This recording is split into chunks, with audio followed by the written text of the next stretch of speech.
You ask Tiger to calculate. This deals with finding the midpoint between 2 points. The midpoint between the 2 points is -7.58. Let's solve it step by step. Plot the 2 points and calculate the midpoint using the formula. The coordinates of point 1 are x1 equals -9, y1 equals 10. The coordinates of point 2 are x2 equals -6, y2 equals 6. PM represents the midpoint of the 2 points.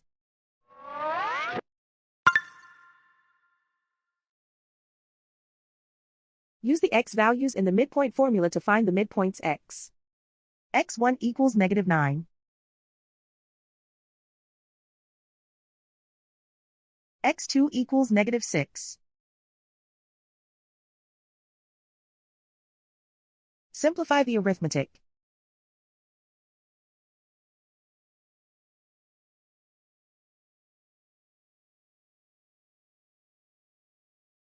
Use the y values in the midpoint formula to find the midpoints y.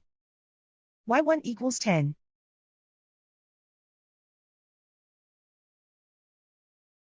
y2 equals 6.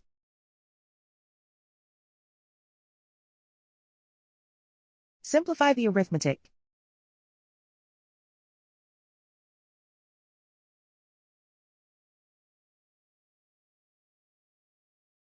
And so, the midpoint is -7.58.